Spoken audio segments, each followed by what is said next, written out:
Welcome to Inside the Thin Blue Line with Dale Lawrence, and who's with me? I'm Dave Rattigan. So we're Dale and Dave, or as I like to say, we're Dave and Dale.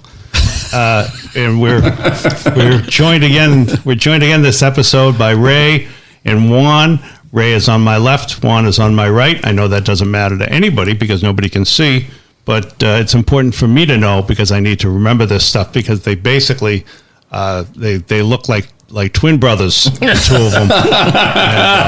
I'm just the tall, dark, handsome one. That's all. So looking in the mirror. So we're going to talk. We promised to talk about racial profiling in the last episode, and I'm not sure how deeply we got into it. And all I can say is I promised something and I didn't deliver. So if you're a listener and you were expecting something, you're like many, many people in my life who's been promised things that they didn't receive. But we're going to hopefully You mean your 3 ex-wives? Only 2. Oh, 2, all right. Only 2. Well, there's still time. And my school, and my teachers, and my professors, and my parents, and so many people I've disappointed over the years with promises that I didn't fulfill. But now we'll fulfill those promises. We're going to talk about police and racial profiling, and we're going to start with this troubling fact. Black and Latino drivers are stopped more often than white drivers based on less evidence of wrongdoing. And this is percentage-wise, right? I'm assuming. According to a 2019 Stanford University study called the Stanford Open Policing Project, researchers compiled the most comprehensive evidence regarding racial disparities in traffic stops ever collected. The data points to consistent racial profiling and how police decide to stop and search white versus minority drivers. And I know this because I've looked at these stats.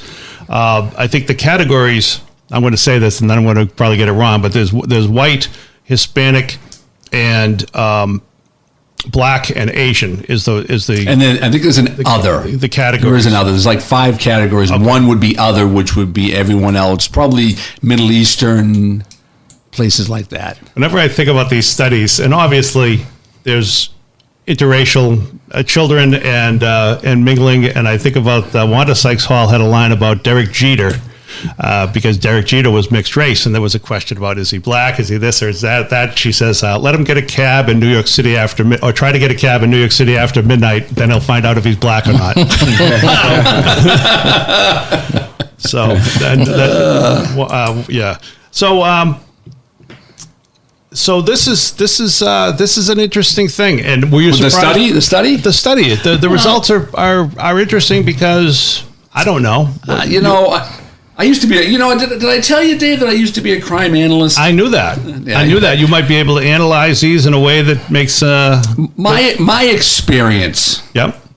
When you talk about statistics and doing research studies and things of that nature, depending on the objectivity or the subjectivity of the researcher will always give you more of an insight into how valid the study is going to be. Yeah, there are a lot of things that can skew research. There's a lot of things that can skew the sample size and what departments they're taking it from and what data they're taking it from. I guess the first question, do you think cops are prejudiced toward minorities? It was not the first question. It wasn't going to be the first question? That wasn't going to be my first question. That was my first question. It might have been my first one to you, but I was going to ask these two first. Oh, okay, let them answer, then I'll rebuttal what they say. Yeah, all right, because I'm sure that Ray and Juan, who are both, let's say, darker complexioned than the two of us, I'm sure that they found that they've gotten pulled over no more than any white driver at any point, and you've never dealt with any kind of discrimination from police. Is that accurate, Ray? That I've never been? Oh, no, I have. You have? Oh, what, have I been pulled over? Have you been pulled over? Or do you think you've been profiled by cops in traffic stops? You know, it's hard to tell. It's hard to tell if that's why, because I've been legitimately wrong on some of the things I've gotten pulled over for. Mm-hmm. So did they overlook it, or rather not overlook it because I was Hispanic, or were they just doing their job? And that's what I get conflicted on, because it isn't like they just pulled me over because I was just driving on a Saturday afternoon. They pulled me over because I'm speeding, going through a red light, my tags expired, things like that. So, yeah, I mean, do I feel racially profiled? I think the way they treat me when I'm pulled over is where I would feel profiled, not so much that they pulled me over for it. Okay. That's interesting. So the number of times you get pulled over is not, it's when they pull you over and they say, where you're from. Yeah, what are you doing in this nice little middle class community? Don't you need to be somewhere else? and just to get this in, I know you're Spanish. Are you Puerto Rican or Dominican? Puerto Rican. Okay, I can't tell the difference. I've been teaching Puerto Rican and Dominican students for years.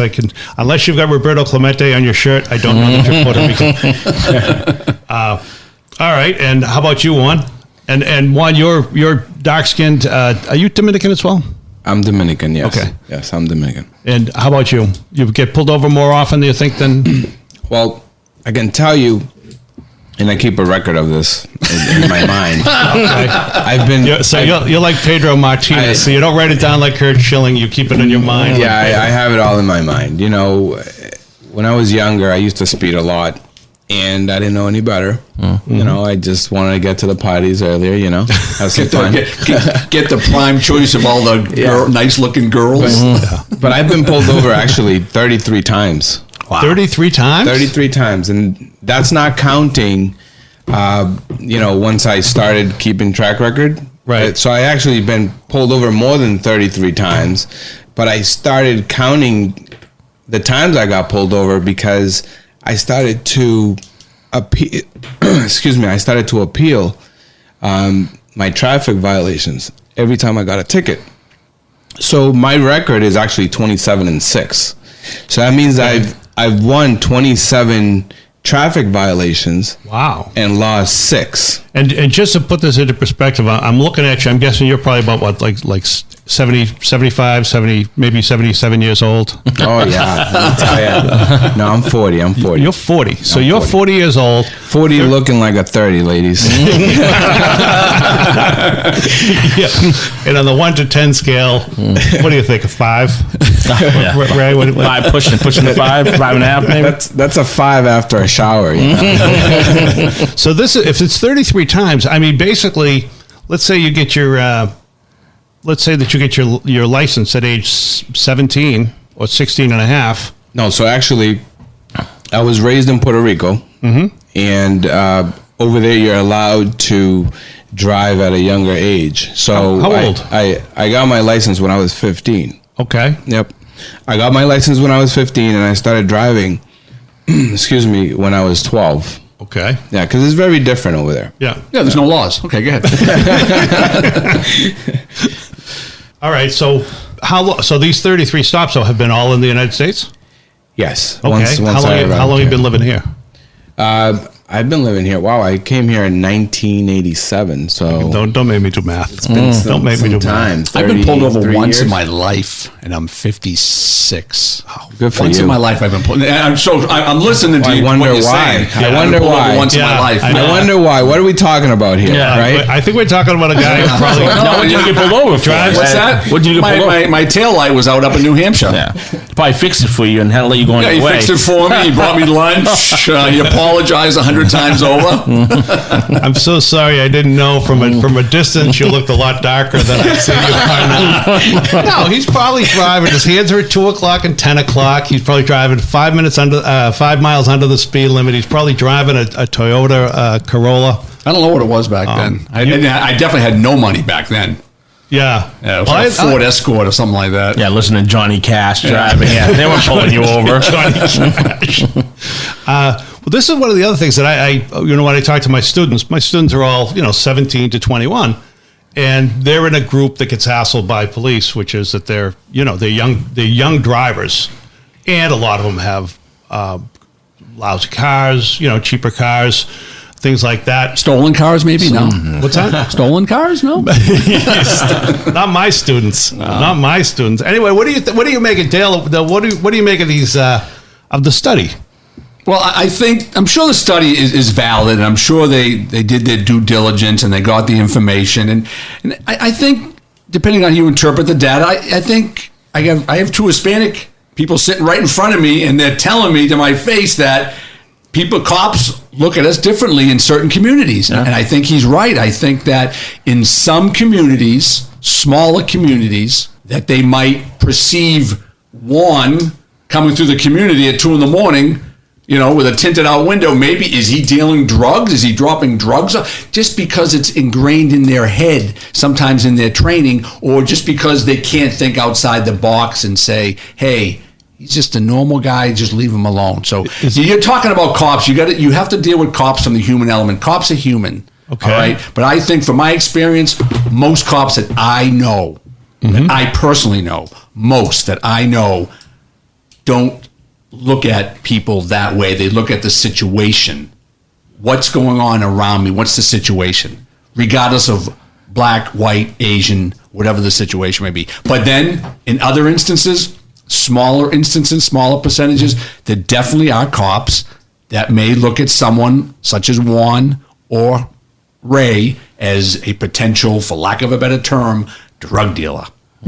Yeah. I mean, can I share a story with you guys? Sure.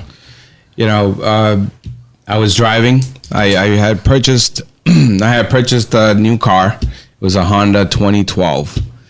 Literally purchased it within 30 days of me getting pulled over. I was driving. I was going home, and I noticed a cruiser to my left. And being who I am, I make sure I do my 3-point check. Seatbelt. My hands are on the wheel, 10 and 2. Mm-hmm. And I already made the observation, so I know I'm going to go past him, right? There's a stop sign. I stop.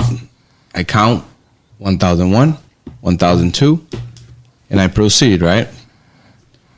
I see the cruiser moving. I'm like, oh boy, here we go. He's going to tail me. Sure enough, he does. Another stop sign. Same thing. 1001, 1002, 1003, and I go. Now he's really behind. Yeah, and he's thinking to himself, "This guy's being too careful. Oh, he's yeah. definitely He's being too polite. He's got a body in the trunk. That's what I would do. And back then I used to wear the hat, with the low rim, cool guy, hip hop-ish, Mm-hmm. So I said, he's gonna come. He's gonna light me up. Another stop sign. 1001, 1002, 1000. I keep moving. Yeah. He pulls over. I keep going towards my destination. I no longer see him in the rearview mirror. You run the stop sign. No. I actually stopped. Continue going home. At approximately a mile now, I've already disregarded the police officer because I don't see him in my rearview mirror anymore. All of a sudden, I see this cruiser zipping behind me. Woo, woo, woo. Blue lights. I'm like, oh, he's not coming for me. He probably got a call. Nope. Pulls me over. I'm like, what the heck did I do? First thing he says is license and registration. I said, why are you pulling me over? License and registration. I'm asking you a question. Why are you pulling me over? He said, we can go the easy way or the hard way. So you decided to go the hard way. Keep going. I gave him my license and registration. Okay. And now I'm processing everything that's happened, how it happened, And I'm like, there's no justification for this. He didn't tell me I was speeding. Mm-hmm. I'm looking at my sticker, my windshield. It's not expired. Mm-hmm. I know I just got the car, so I know my tags are good. He comes back and says, thank you, have a good day. And I said, you need to tell me why you pulled me over. You know what he said?